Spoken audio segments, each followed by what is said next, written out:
Welcome back to second episode of the Rift game mode review, and as I promised, I'm going to review the Harbinger, or as they call it, the Litsedei. I'm just gonna call it Harbinger, and upgrades. Now, the first one you wanna go with reload bonus, similar reasons for the Huragan, you don't need the extra engine power, you're fast enough. This magnet is basically a black hole. Now, it doesn't actually do any damage, or at least doesn't count towards your damage counter. But if you have a large clump of enemies, it's a very good ability to use. It also has very nice, only 50-second cooldown time, so you really don't have to worry about wasting it because you will get it back very soon. It's a nice ability. Not it, it it has a lot of synergies, especially with the Variag.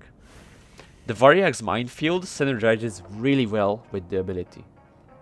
If you have a friend playing this game mode, I definitely recommend if he's grinding the Variag, you play the Harbinger, you can help him so much by using the black hole on the minefield, and the Variag will just get insane amounts of damage for free, basically, because the black hole pushes everyone inside of it, and if you place the black hole inside the minefield, everyone will get pushed inside the mines.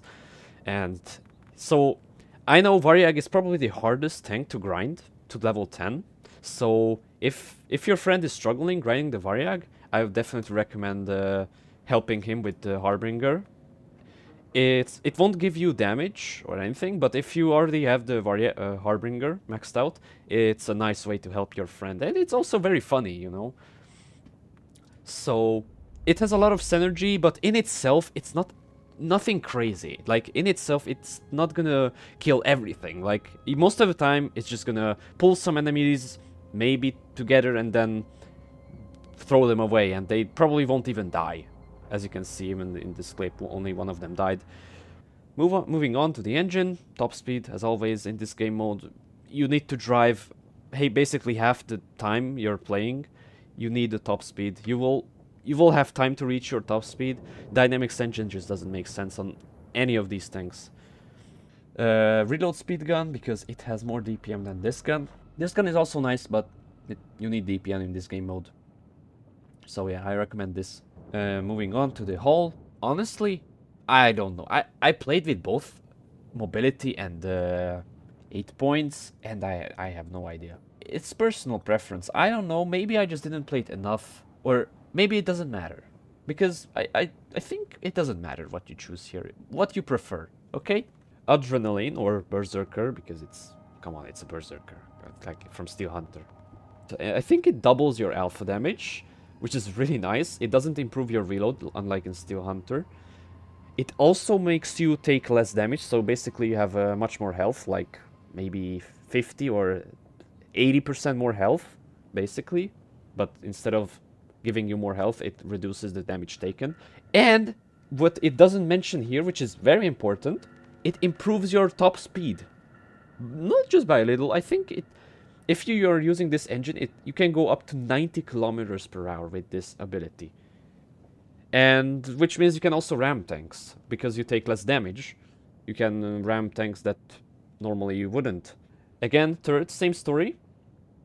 Whatever you want, although when I was using the hit points hull, my turret was constantly getting destroyed. Like, literally every second shot damaged my turret and just destroyed. With this turret, I didn't notice that happening, so I tried this turret. I don't know. Maybe I got unlucky in the game, but for me, I think rotation speed is I prefer it, you know? It also turns quicker, although I have the other one set up, but just because I tried this one as well. Next one, reload speed buff. You just get more DPM out of it. Although, to be fair, if you're not going for maximum meta build, you can choose large damage bonus, because you have this tier 10 gun that has 3 shells in the clip, and getting like 500 alpha damage for 3 shots is pretty nice. You get 1,500 per clip. So you can use it, but it's not the best. If you want the meta build, you want to get the large damage bonus. And finally, the gun. It has very good burst damage. Not much better DPM compared to this gun. It almost has the same DPM as this gun. Although it has an auto-reloading system, so it makes it... So you're not wasting time if you're not shooting for like a few seconds, because your next shell is loading, which is nice. So, yeah. Oh, by the way, this ability... basically, it slows down enemies, turning speed, rotation speed, everything, and also makes them reload slower, so that can be useful. Most of the time you want to use this when you place down a black hole and you don't want the enemy to get out of it. So you shoot it, and then the enemy slows down and he gets sucked up by the black hole. That could be a use case. By the way, I forgot to mention, 30 seconds. It lasts for 30 seconds. As you can see, duration, 30 seconds. So, yeah, that's a really long time for that huge boost. So, yeah, of course you want to activate this when you are sure that you can shoot for 30 seconds straight, basically. Just like in Steel Hunter. Let's move on to the replay, because I have a very good replay. Now, here we are in the replay. As you can see, I'm using a full mobility setup. You can use whatever hull or turret you want. But for me, I tried this one. This is the hardest difficulty, level 5. So I will be fighting the Rata. But first, we have to kill his minions. And I'm trying to decide where to go. But I decide to go to that this part of the map. I'm not sure what this thing is called, but whatever. So, as you can see, this gun has 3 shots in the clip, 420 alpha, and I already get penned by the Jubber, which is very annoying, but as you can see, the burst damage is really good. I managed to do 1200 damage in 4 seconds, and as you can see, my armor is actually working pretty well. They are bouncing my turret. A lot of, like, they cannot really pen me anywhere. Which, by the way, this is the mobility turret, but it has pretty good armor. Anyway, so this might be the better turret because it also has better rotation speed. And it's also smaller, so it's harder to hit. And as you can see, auto-reloader, 4.6 second reload on the first shell. 50B bounced again. That's pretty lucky. I'm loading my second shell while I'm going for the 60 TP, so this is why this gun is pretty good, because even if you're not shooting, your DPM isn't going to, like, DPM, your damage output isn't going to worsen, because you can load a second shell or even a third shell, and then you can clip them out in a quick succession, because 2-second intro clip is quite nice on the tank. Now I'm checking where they bounce. I guess they bounced here. It's pretty hard to see because there's this part here that's covering the turret. As you can see, by the way, here you can see how many enemies are on each flank. So upper front means that this flank here. Middle front means this flank here. And lower front means this flank. And you can see exactly how many enemies are there. And that could be useful to determine where to go. And where the damage is at.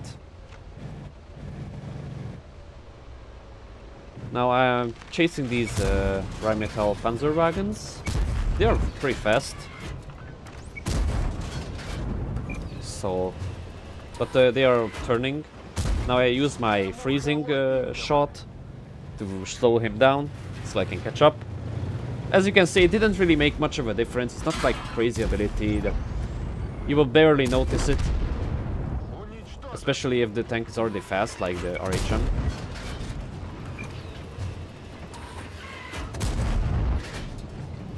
But yeah, DPM is quite nice. Although not as good as the Huragan, but you can wait for the second shot and then clip and then shoot again. As you can see, the top speed kicks in.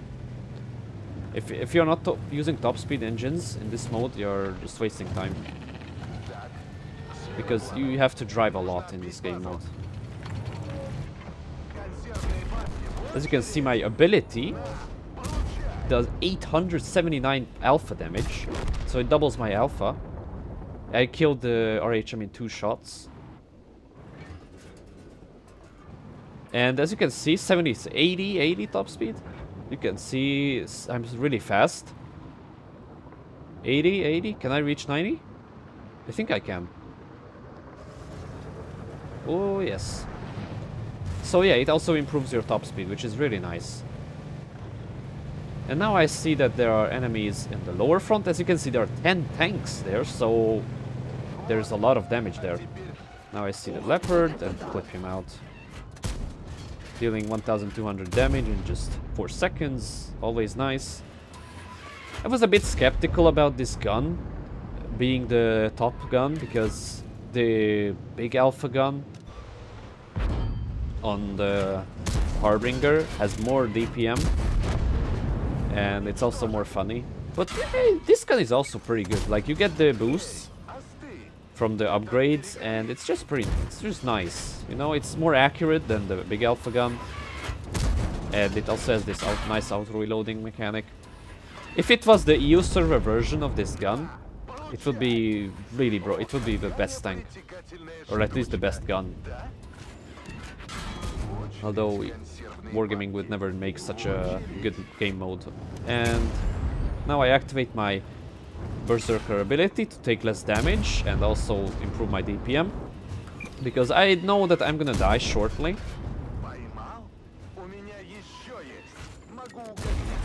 Which means that I'm gonna maximize my damage output before that happens.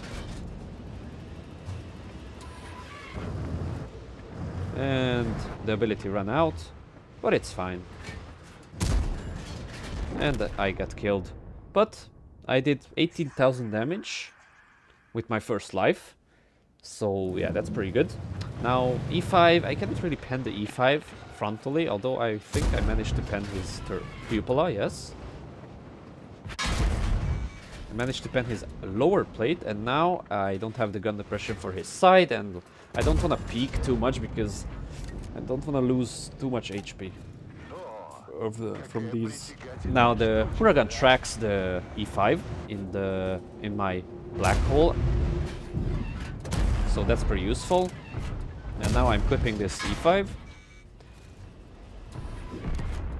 I bounce my freezing shot, that's very unlucky. Luckily I managed to set him on fire, so yeah, that's pretty lucky. Now I activate my ability to take less damage. The damage, like, you get damage reduction on the enemies. That's very nice, especially if there's a lot of enemies shooting at you.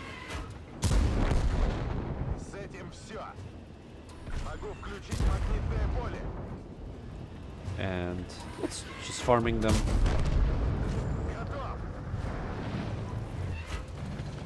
Yes, this ability has a pretty long cooldown, but like it's not that long. Like Lester made the cooldowns very nice. It's not like in Frontline where if you use the ability you cannot do anything for a few minutes. So like you can actually use the abilities very often, which is very fun, especially for this black hole. And now, as you can see, my Huragan teammate is boosting my reload, and I tried to hit the flying target, which didn't really work out. But we managed to kill him, and now I see a leopard behind us, another leopard.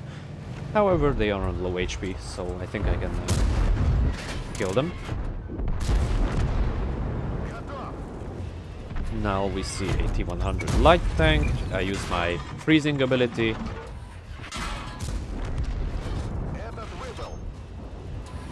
And just farm them. Now I finally realized that there are bad chats here. I'm gonna wait for my third shot to load. And clip them out. Very good. Yeah, this gun is very good. I actually like it. From the stats alone, I thought, I mean, I played with this gun already, like in Steel Hunter, and I knew that this gun isn't that bad, but I was skeptical about this gun being fun in this game mode, but it's completely fine. It's a good gun. It's a really good gun, so it's definitely worth grinding for. And now I activate the ability to take less damage. And it's just so much damage in one clip. We finally captured the last tower. I placed down the black hole to push them around. As you can see, my Huragan is near me, so I got the boost for a few seconds, but I bounce every shot, so very good, yay. And now we cleaned up this area, so we can move on. You actually don't get teleported when you destroy the core to the boss fight, so it's best to wait until all of your teammates are around the core and then destroy the core, because then everybody is gonna be near the Ratte and you can do much more damage.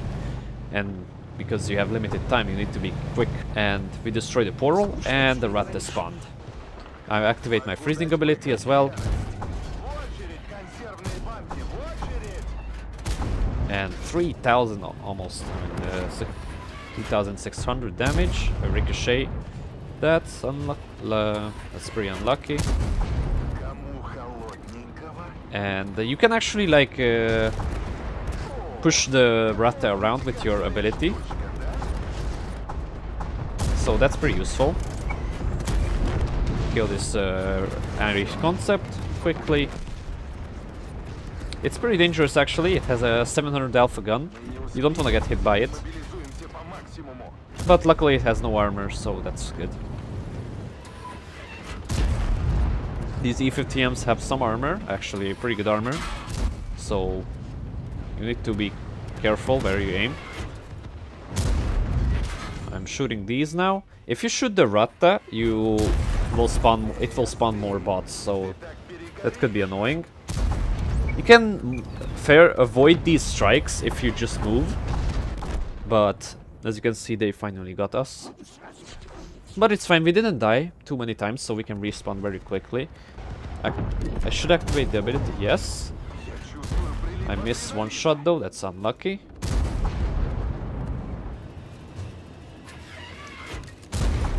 Shoot him again. 948 damage. That's very good. You can pen the turret ring, but it's not really an easy shot. You shouldn't go for it. Now, the Ratte is aiming at me. How luckily he missed. And trying to do as much damage as I can. But it looks like we are not going to win this. There are so many enemies here, they're gonna kill us. Ooh, a huge hit from the Ratte, and we die from the E50. Ay, you don't wanna get hit by this Ratte. We have only 9 seconds. We could still win, but our teammates are not focused enough. So, yeah. Sadly, we didn't manage to win this round. However, we did manage to do 51,000 damage with the Harbinger, which is even better than the last video with the Huragan, even though it has better gun. So yeah, this gun is still very good. A defeat, but it was a very good replay nonetheless. I got first place, if you're curious. I hope you enjoyed this video, and see you in the next one. You can join my Discord server for more upgrade paths, tier list, and engaging with our community. So if you're interested, check the description below.